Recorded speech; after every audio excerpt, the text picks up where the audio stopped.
Hey, this is Zulem Urbina, and tune into the relay for the latest news in boxing all around the world. Thank you for supporting myself and other female boxers. We truly appreciate it. Welcome to the motherfucking relay. We're covering today's top boxing news. Ow! Okay, we'll start with this. Howling posted this via her social media, and it reads, "A pint of sweat saves a gallon of blood."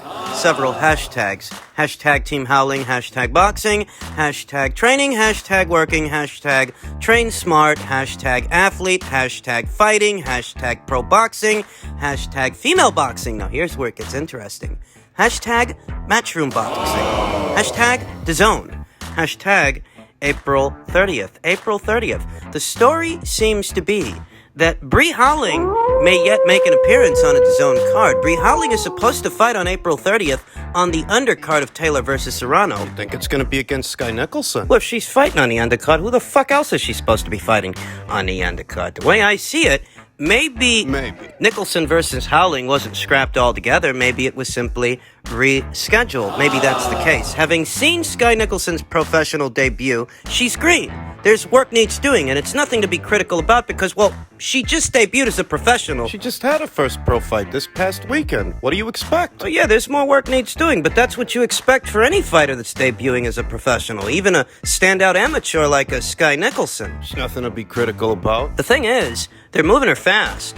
They had her make her professional debut against Jessica Juarez, who already had 3 pro fights, no losses, and no draws. Howling has 3 pro fights, no losses, and no draws. Ahead of that fight, I saw Jessica Juarez in action, and before that, I saw Howling in action. Comparatively, Howling looks a lot more put together than Jessica Juarez, as far as pugilism, as far as boxing.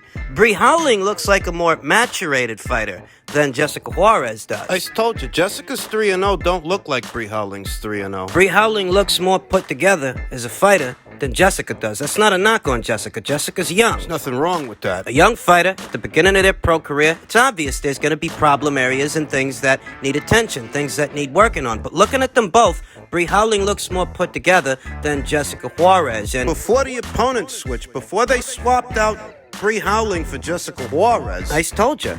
For Skye Nicholson, a fight with Howling, who looks more put together than Jessica Juarez does, right? Right. A fight with Howling is no bring-along fight, no maturation, experience fight. Now, that ain't that kind of fight. That's a good old-fashioned scrap. It's a fight. Simple as. Simple as that. If they're rescheduling this thing, if that's intended to be Skye Nicholson's second professional fight, I think Skye looked good in a pro debut, don't get me wrong. She spent most of the fight on the balls of her feet, using the ring, moving around it, walking Jessica Juarez into that jab, walking her into that lead hand, that southpaw lead hand. Safety first, boxing from the outside, boxing on the move. Smart fight, don't get me wrong, but we didn't see Skye Nicholson bite down and show some power shots, bring over that backhand, that straight left hand. We didn't see her hunker down and... Skye showed good boxing, don't get me wrong, but we didn't see much in terms of power. We didn't. That's not saying she ain't got power. That's saying we haven't seen it yet. Why would we?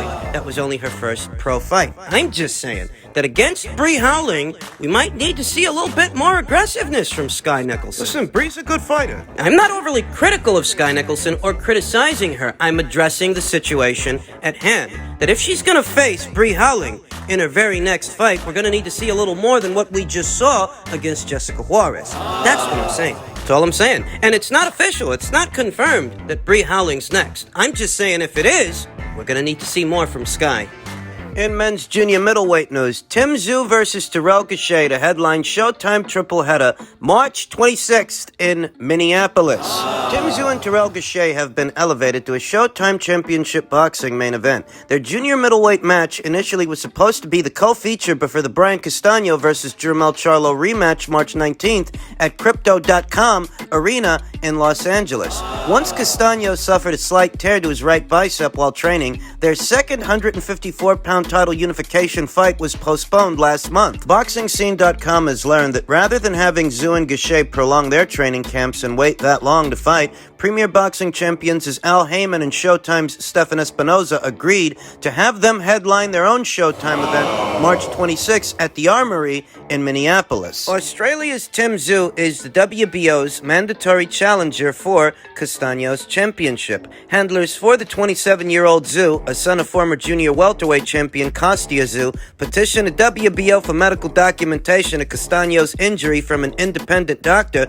because Tszyu's mandated title shot is overdue. Sebastian Contorsi, Castaño's manager, agreed to provide proof that Argentina's Castaño suffered the aforementioned injury while preparing for Houston's Charlo. I want to start off by saying that this entire situation, it caught me by surprise. I didn't envision that the PBC would actually get Tim Tszyu to come over to have a fight, a keep busy fight more or less, on one of their shows, on one of their cards. I didn't expect that. I expected the opposite. Because in spite of Tim Tszyu not yet being a world champion himself, he is an established name in the land down under. He's a headliner. He headlines his own shows, his own pay-per-views. He has that kind of marquee value. I didn't expect that they'd be able to bring him over. But now they have, and he's supposed to be headlining this show with Terrell Gausha later on this month. Terrell Gausha, who fought only once in 2020 and only once last year. It's been a year since that guy had a fight. He scored a second-round technical knockout against Jamonte Clark in March of last year. Haven't seen him since. There's no such thing as a free lunch, folks. There has to be a reason that the PBC thought it necessary to have Tim Tszyu either fight as the co-main event to the main event, Charlo versus Castaño 2, or to have him headline this show. There has to be a reason for it. There's no such thing as a free lunch. Tim Tszyu wants his title shot. This isn't necessary. Not for Tim. This is more of an opportunity for Terrell Gausha than it is an opportunity for Tim Tszyu. Tim's already the WBO's mandatory challenger. He's already secured his position. So what's going on here? What's really going on here? And why is Tim Tszyu going along with this? I believe that this is a play by the PBC to lift Tim Tszyu's mandatory status from him. By hook or by crook, I believe that that's what the PBC's angling for here. You'll notice that this fight is taking place at the Armory in Minneapolis. The Armory in Minneapolis... That's where Maestre versus Fox took place. The welterweight contest that took place last year and ended in a rather dubious and controversial decision. A controversial decision that got the WBA a lot of unwanted attention. This fight is taking place at the same location as Maestre versus Fox. Don't think that's a coincidence, and I don't think that this is an olive branch they're extending to Tim Tszyu to keep him happy and keep him satisfied while he waits for the winner of... While he waits for the winner of Charlo versus Castaño 2. I don't think that's what this is. I think this is a play to lift mandatory status from Tim Tszyu. And maybe it is a last-ditch effort, but that's what I think this is. Jamal Charlo wins that Brian Castaño fight. I don't think he's going to stay at junior middleweight. I think afterwards he'd move up in weight, move up to the middleweight division, at which point all those alphabet titles, they'd go vacant.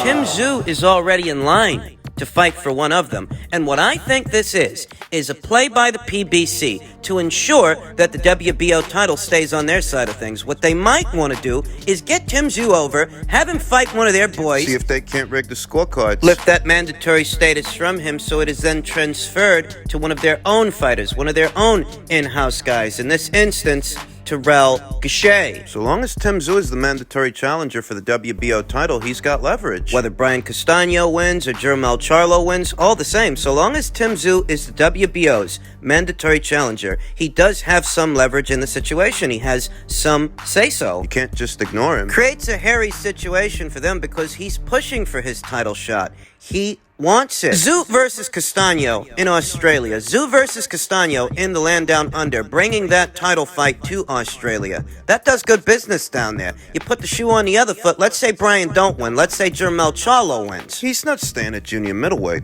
I don't think. Any way you slice it, Tim Tszyu is coming dangerously close to taking the brown belt from them. And Tim Tszyu himself, he's not a PBC fighter. I think that this is a play to keep the brown belt on their side of things. That's what I think. By hook or by crook, that's what I think they're shooting for. I believe this is a play to ensure that they maintain the stranglehold over the alphabet titles at 154 pounds that they've had as of late. They don't want the brown belt to get away from them. And Tim Tszyu, because he has mandatory status, he can disrupt things. give you the condensed version, folks.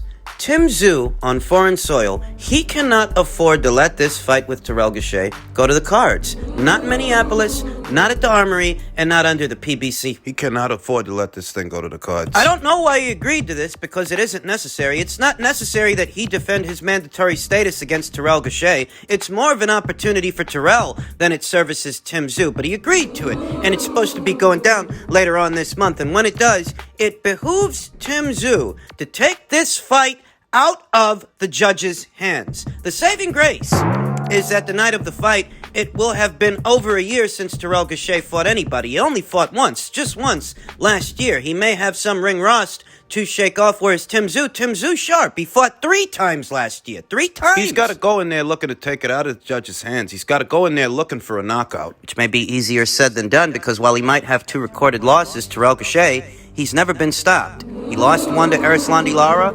2-3 years ago, and he lost another one to Erickson Lubricant. Slubin. Neither Jiffy Lube or Erislandy Lara were able to stop Terrell Gausha. Could Tszyu succeed where they failed? Could he stop this guy? He better not let this turn into a contest. Don't let it get competitive. They'd love to lift that mandatory status from him on foreign soil. Now, this past weekend on the undercard of Chocolatito versus Julio Cesar Martinez, Canelo Alvarez was quoted as saying, "I'm busy this year. I know they want the payday, but I really don't understand why they don't fight each other. Fight each other, and then I'll fight the winner of all of them. I don't fucking care." We've talked about this in great lengths here on the channel. In great detail. For the remainder of this year, 2022, Canelo Alvarez is going to be on the Matchroom DAZN side of things. You know, it would have been funny. What? If Canelo Alvarez would have told them what they told Crawford. What? These guys are on the wrong side of the street. The situation, it has changed after all. Canelo Alvarez has entered into what is a 2, could soon become a 3-fight deal to box on the Matchroom DAZN side of things. That's the situation. He's under contract. I don't think a lot of people have processed that yet, that he's not available to fight Charlo. He's not available to fight David Benavidez, and for what it's worth, him being the cash cow of boxing... Remember when Errol Spence Jr. said he's the A-side? Remember when he said that Terrence Crawford's got to come across the street? And do you remember how all the Haymanites egged him on and supported that statement? 2 can play at that game, because Errol Spence Jr. is not a bigger marquee attraction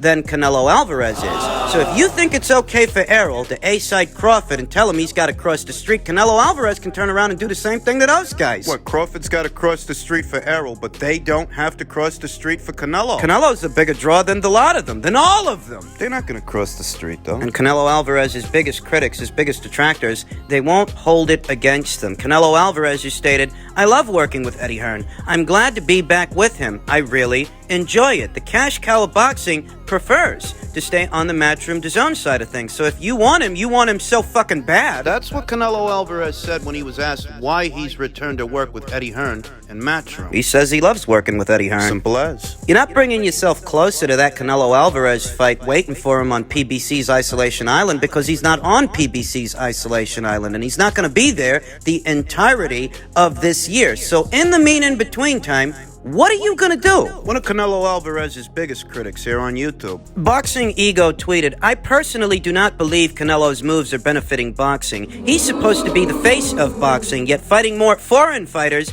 than Americans, when there are plenty of bigger American fights that would do well." Oh, that's not benefiting boxing, but you think fighting once a year against a C-class fighter like Juan Montiel, you think that's benefiting boxing? You think that's creating excitement in boxing? You think that's benefiting the sport? Do you think that David Benavidez versus David Lemieux, a foreign fighter, you think that's benefiting boxing? Do you think all these guys fighting in fights that nobody cares about, do you think that's benefiting boxing? Do you think all these guys fighting in fights nobody cares about, instead of fighting each other, all waiting around for the same guy to give them a call, waiting for the same guy to give them attention? Do you think doing that instead of fighting each other, you think that's beneficial to boxing in America? You know what the guy's saying? In so many words, he's saying that because Canelo Alvarez is the face of boxing in this country, he has an obligation to face American fighters. Hey, when Floyd was the face of boxing, way back when, how many American fighters did he fight? When he was the face of boxing. Many of his biggest fights weren't against Americans. Ricky Hatton was from the UK. Canelo Alvarez, Juan Manuel Marquez, they were both from Mexico. Manny Pacquiao, he was from the Philippines. Miguel Cotto was from Puerto Rico. Does this dime store Drake not know that? Did he now just start watching boxing? He added, "Are we really really impressed with Canelo Alvarez fighting 3-4 times annually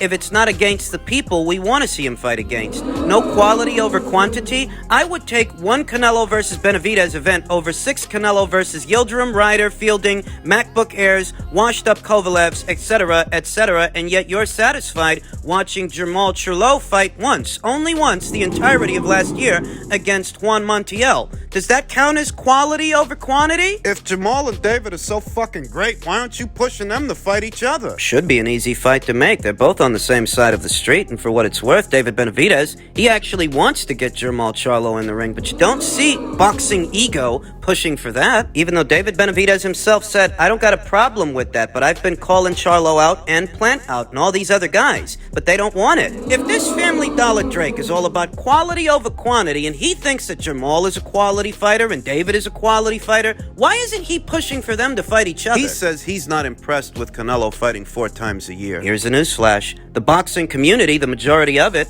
is not impressed with Charlo, or him fighting once, only once, the entirety of last year. They're not impressed with him. They're not impressed with David either, for what it's worth. They're not impressed with him losing his title 2 times outside of the ring. And they're not impressed with him more recently rejecting a fight with his PBC stablemate, David Morrell. What part of that is the impressive part? As boxing ego himself, he must be impressed with these fighters, Charlo, David Benavidez, that he so adamantly campaigns for them. What part of their careers and what they've been doing so far, what part of that is the impressive part? You gotta hold them accountable. Know that in Sparta, everyone, even a king's messenger, is held accountable for the words of his voice. Aubrey's not impressed with Canelo Alvarez's undisputed run. In so many words, that's what he's communicating, and believe it or not, that's his opinion, and he's entitled to it, the same as everyone else who can play at that game, where he and his niche audience on his niche channel of Canelo Alvarez critics, where he may not be impressed, and maybe they're not impressed either. It really doesn't matter. Doesn't mean much in the real world. Outside of this digital one, because in the real world, more of the paying public, more of the boxing community, they are impressed with Canelo Alvarez and whatever it is he's doing. That's why it shows up in the numbers. Show me a David Benavidez fight that broke the indoor attendance record in this country. Show me a Charlo fight that did the same. Show me a Charlo pay-per-view that did in excess of 800,000 pay-per-view buys in recent memory. Do the same thing for David Benavidez, if you can. What's the problem? You can't do it. Having one of the biggest boxing channels here on YouTube means very little when those subscribers that subscribe to this hierarchy of thought don't actually represent the paying public. And Boxing Ego's channel is one of many niche channels here on YouTube that turn over a profit from this kind of spiel, making these kinds of videos. These videos could do whatever metrics they do. But whatever they do, it means very little in the real world, because in the real world, the paying public is on Canelo Alvarez's side, not Charlo's, not David Benavidez, not any of those guys on that side of the street. That's why it shows up in the numbers. And that's why whoever that candor is aimed towards, that niche audience of niche boxing channels. Canelo's critics. And you don't need to be impressed with what he's doing. He doesn't need you to be anyway. He's still going to do what he's doing. That's the truth.